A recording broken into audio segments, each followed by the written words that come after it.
We got a pile of stuff to carry back on this ridge. Seems like it's more than two guys can carry in. We're only going probably about a quarter of a mile back out on there.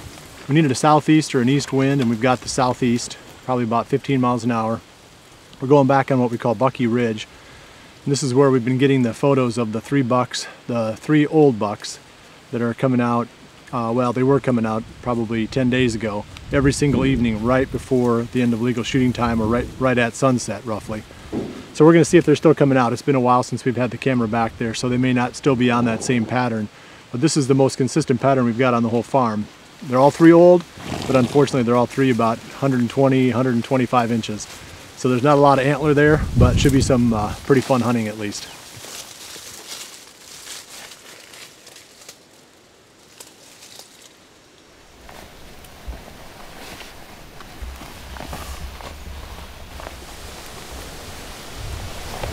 We made it back in here. We were going to put a stand up in a different tree, but once we got back to the back end of the ridge, we realized that the tree that I had the stand in before is probably as good a spot as any. The only downside is this tree died sometime late spring. There's still some leaves on here from this year, so it hasn't been dead for a real long time, but there's no cover around us. So we're going to have to be really careful when the deer come out. As thick as it is, we're not going to see them coming. All of a sudden there's going to be a buck's head sticking out of the brush. And if the first thing he sees is me up here moving around, then the jig's going to be up. So it's going to be a close shot though. It's only about 20 yards across this little narrow opening here that leads out into that field. I had this planted in clover probably 5 years ago, 6 years ago, but it's just been left to fallow grass now. It'd be a cool little spot to have some clover. I'll have to do that again at some point. It's really thick out here to my left, which is there's a point that goes out that way. We did a bunch of TSI work on there. It was just solid stand of hickory trees maybe 8 years ago, and you can see how thick it is now and how much it's grown up. But there was no underbrush at all. Now it's just solid underbrush. So super thick bedding area, basically all around us. It's kind of a horseshoe. The wind is coming across this way, blowing out towards the bean field at an angle. So we're tucked back into this little grassy area. The bean field is that way, probably 50 yards away. And a lot of the leaves on the bean plants are still green, so I'm sure the deer are feeding on it quite a bit yet. It's just a question of whether any one of these three bucks comes out. It'd be a really cool setup to have one come walking right down through below us here.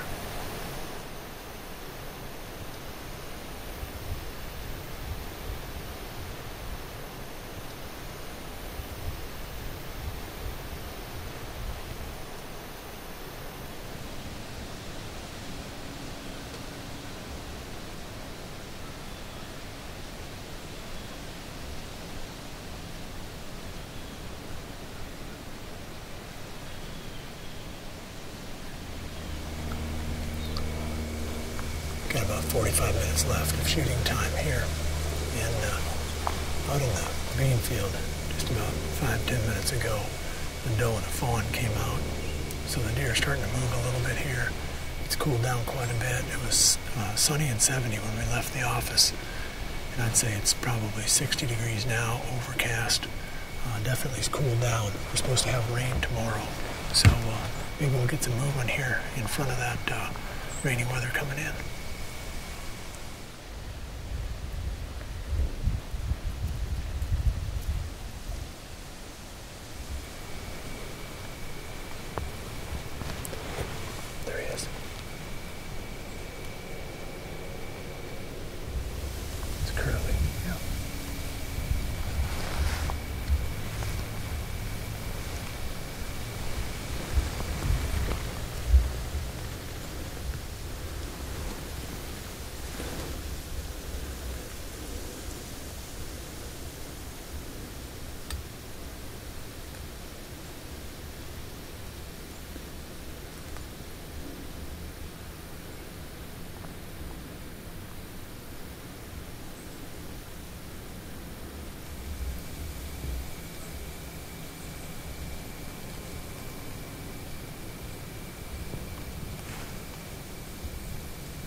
Winke went down, didn't he?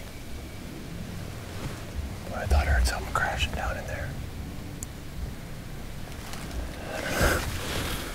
That was the buck that we had come back in here for this evening. It was a deer that we'd kind of halfway nicknamed Curly because he had sort of curly-shaped G2s.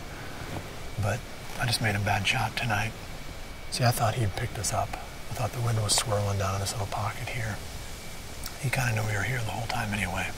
There was another deer coming up, and he heard that deer, and then he stood up real quick and started looking around and got all antsy, and I thought that he had picked up our scent swirling down in this little pocket down here in front of us.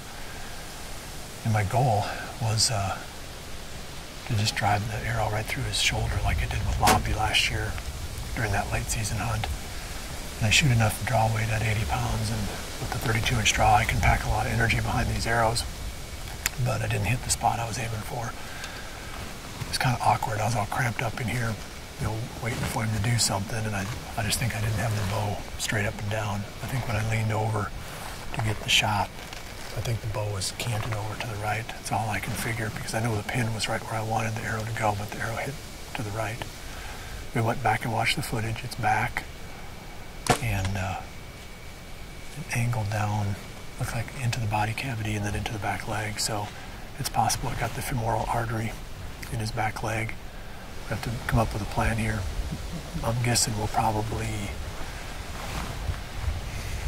I don't know if I want to start tracking him tonight or not. It's supposed to be cold tonight, so probably wouldn't hurt to let him go for a while. I'll just have to figure that one out in a little bit.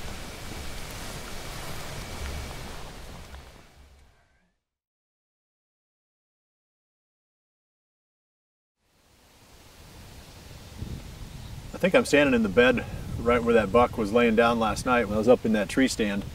You can see the stand up over my right shoulder. We went back and reviewed the footage. He went right down through behind that big white oak and then down over the top. And it's a different direction from where I went last night when I climbed down and looked for him after the shot. I had a pretty good feeling that the arrow was fatal just by the way he reacted. It looked like it really caught him hard in that back leg, which usually means you're going to get femoral artery in there somewhere. So I've got some help here. We're going to go down and look for him.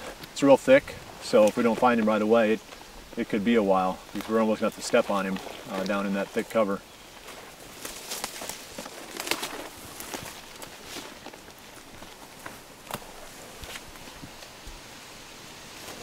Somewhere out here. There he is right there. Well, he didn't go 70 yards.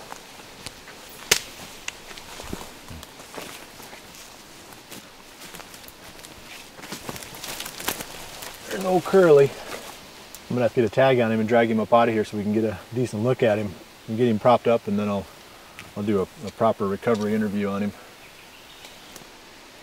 Got him tagged and pulled up out of there a little bit so we can look at him better. Boy, I've got quite a bit of history with this deer, and there's probably a little bit more of a story to tell here than what we kind of let on when we headed back here to hunt this buck. I guess we've got video of him from 2009 when he was probably a 3-year-old. And in 2010 I passed him up from that exact same tree stand. He looked then like he was a 4-year-old buck, so that would put him at 7 now. Also encountered him at the very end of the 2011 season. It would have been in January 2012.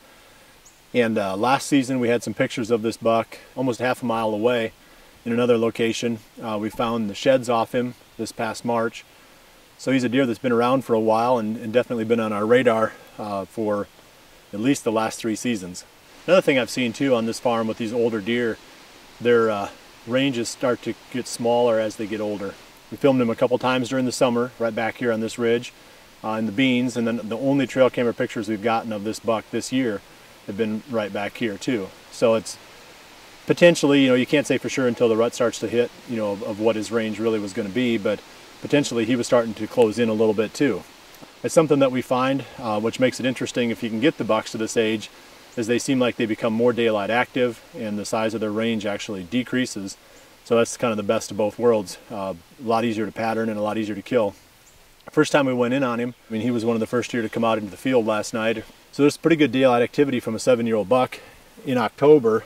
The other thing interesting about this spot is I haven't hunted here for I guess 2 seasons. These deer that have been coming out, if their core areas are small enough where this is the only spot where they spend their time, they don't have any experience at all with hunters. So maybe that attributed part of the reason why when he spotted me up in that tree stand that he didn't blow out of there. He just stood and stared for 10 minutes until finally he just sort of gave up on it. But either way, it's a great, it's always a great privilege to shoot a buck that's this old, that you've got some history with, deer that's made it through a lot of hunting seasons. Trophies here a lot of times just come down to the history that we've got with the deer, the age of the deer. Some of those things really come together to make a hunt special. And coming in here and killing this deer yesterday evening was definitely one that I'm not going to forget.